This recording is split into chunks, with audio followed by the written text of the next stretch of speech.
శాతం వాటా తెలంగాణకు కేటాయించండి. పాలమూరు రంగారెడ్డి, సీతారామ, సమ్మక్క సాగర్లకు అనుమతులు ఇవ్వండి. ఇక కేంద్ర జలశక్తి మంత్రి సిఆర్ పాటిల్కు సీఎం రేవంత్ రెడ్డి వినతి. గోదావరిపై రాష్ట్ర ప్రాజెక్టులకు శాశ్వత కేటాయింపులు జరపాలని విన్నపం. ఆంధ్రప్రదేశ్ ప్రతిపాదించిన పోలవరం బనకచెర్లపై ఫిర్యాదు. అయితే ఇక ఇప్పటిదాకా చేసిన మోసం చాలు, ఇప్పుడు కూడా చేస్తేందుకు తయారవుతారు కాబట్టి వద్దు. సాగునీటి పథకాలకు 50 ఏళ్ల కాలానికి వడ్డీ లేని రుణం అందించాలని అభ్యర్థన. అయితే నీళ్ళ పంచాది, ఇక నీళ్ళ పంచాది మరి ఏందే అంటే నిండు అసెంబ్లీని జగను ఏమన్నాడు అసెంబ్లీలో? మాకు కేసీరావయ్య ఉన్నన్ని రోజులు శరణమే లేదు. మన ఆంధ్రప్రదేశ్కు నీళ్లు వస్తందుకు కేసీరావు అనుమతి ఇచ్చిండు, కేసీరావు సంతకం చేసిండు.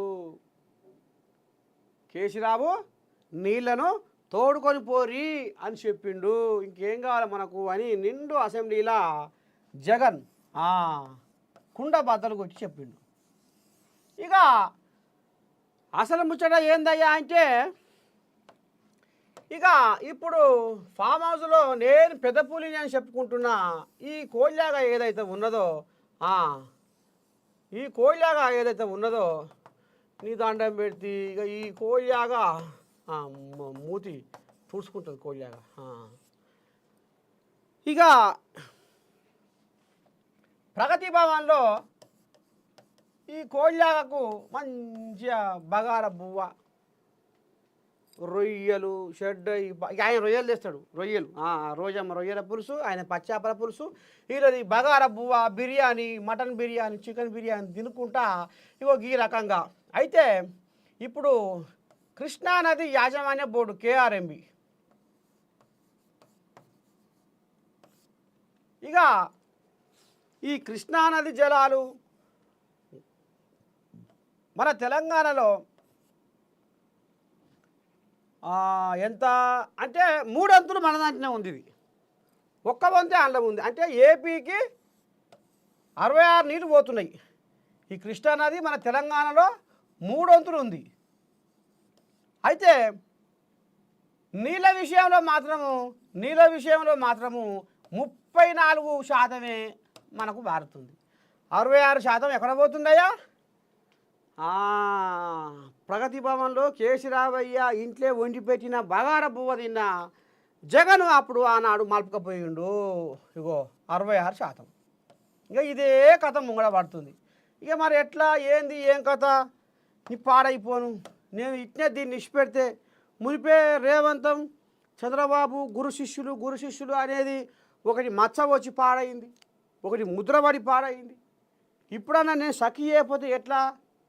రేపు జనాలు ఏమంటారో ఏం కథ అని అనుకున్నట్టు రేవంతం అయ్యా. లేదు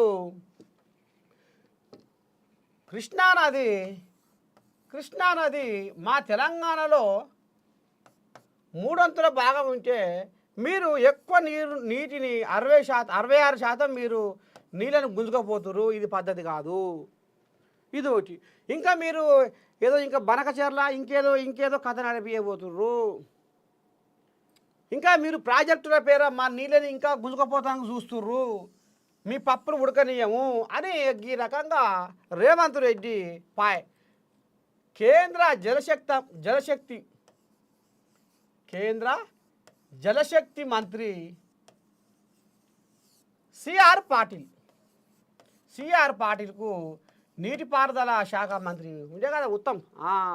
ఇక ఆయన తీసుకుపోయి షెడ్డో పడ్డో గిది గిట్లా మరి మా దాంట్లోకి వెళ్ళి నీళ్ళు పోతున్నాయి. 3 వంతుల భాగం మాదే ఇదైపోతుంది. నోని పూరే నోషినోడు తిన్నట్టు అవుతుంది. ఇక మరి పొడుగు నుంచి పొడుగు దాకా ఏళ్ళ పడంతరం ఇచ్చినా అయితే మరి మేమేం కావాలి? తనకు లేని దానం చేస్తామా అని ఈ రకంగా భయం వెళ్ళబోసుకుర్రాట పార్టీల కాడ, కేంద్ర మంత్రి కాడ. ఇక చూడాలి మరి ఈ పంచాయతీ ఏం దాకా వస్తుంది, ఏంది ఏం కథ. మళ్ళా రేవంత్ అయ్యకు మళ్ళీ చంద్రబాబు నాయుడు ఏమైనా ఫోన్ చేస్తాడా నారా చంద్ర, ఎందుకంటే ఇక దోస్తారం కాబట్టి షెడ్డో పడ్డో అని మళ్ళీ, ఎందుకంటే ఇప్పుడు ప్రభుత్వం ఆయన ఉంది కదా, లే ముచ్చట్లేదు, మర్యాద మర్యాదే, పేకాడే అని మళ్ళీ ఈయన అంటాడా? రేపు అసలు ఏం జరగబోతుంది, ఏంది ఏం కథ? మొత్తానికైతే మా నీళ్ళు మాకే, మీకు ఎంత రావాలనో గంతే, మా వాటా ఏందో తేల్చుర్రి, అంతే, మా వాటా ఏందో తేల్చుర్రి అనేది ఇప్పుడు బిరుగ పట్టు పట్టిర్రు. ఇక ఇది కథ చూడాలి మరి, రేపు ఏం జరగబోతుంది, ఏంది ఏం కథ అనేది మనం ముందు చూద్దాం దా.